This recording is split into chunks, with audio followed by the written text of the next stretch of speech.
Start. Supreme court के प्रधान न्यायाधीश की एक आहत करने वाली टिप्पणी की प्रतिक्रिया से उपजे कॉकरोच जनता पार्टी यानी सीजेपी के संसद मार्च के समय दिल्ली में जिस तरह हंगामा और हिंसा हुई उसकी आशंका पहले से ही थी, क्योंकि इस कथित राजनीतिक दल का धरना प्रदर्शन पूरी तरह दिशाहीन था। सच तो यह है कि इस समूह का गठन ही हास परिहास का परिणाम था। उसे खुद के एक राजनीतिक ताकत बन जाने का भ्रम इसलिए हो गया क्योंकि इंटरनेट मीडिया पर उसके करोड़ों फॉलोअर्स हो गए थे। इस भ्रम ने ही एक दिशाहीन आंदोलन की नींव रखी।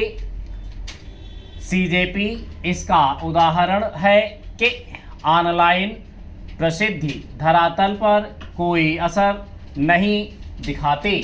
सीजेपी का धरना प्रदर्शन न केवल मोदी सरकार के हर किस्म के विरोधियों और खासकर आंदोलनजीवियों का आसान मंच बन गया था, बल्कि हर कोई उसे अपनी तरह से भुनाने में लगा हुआ था। विपक्षी दलों ने भी उसके मंच का उपयोग बहती गंगा में हाथ धोने वाले अंदाज में ही किया।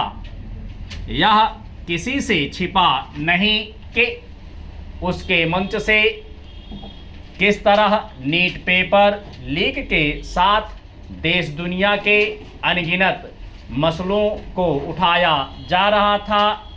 सीजेपी का आयोजन विश्वसनीयता इसलिए नहीं हासिल कर पाया क्योंकि इस समूह के जो कर्ता धर्ता इसके लिए व्यग्र दिख रहे थे कि उनके साथ आ गए।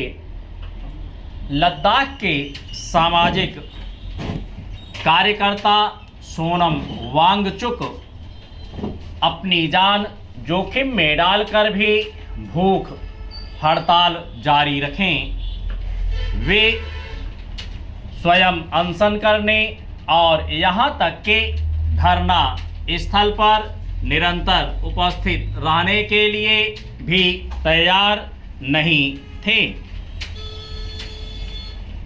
चंद सीजेपी के संसद मार्च में भीड़ इसलिए जुट गई क्योंकि उच्च न्यायालय के आदेश पर सोनम वांगचुक को अस्पताल में भर्ती करा दिया गया था, लेकिन यह भीड़ इसलिए पूरी तरह अनियंत्रित थे क्योंकि कोई भी उसे दिशा देने वाला नहीं था।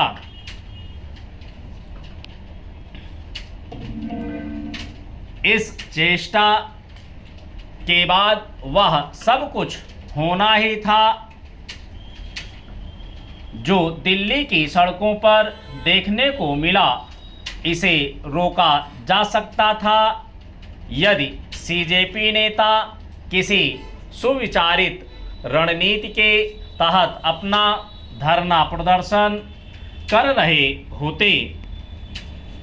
उन्हें यह आभास होना चाहिए था कि उनका अपने समर्थकों पर कोई नियंत्रण नहीं, चूँकि संसद के प्रत्येक सत्र के पहले ऐसा कुछ होता है जिससे विपक्ष को पहले ही दिन संसद में हंगामा करने का अवसर मिल जाता है।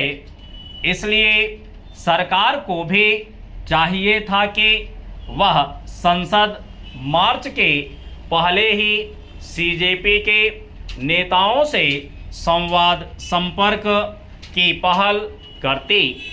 आखिर जो बातचीत अब हुई वह पहले क्यों नहीं हो सकती थे।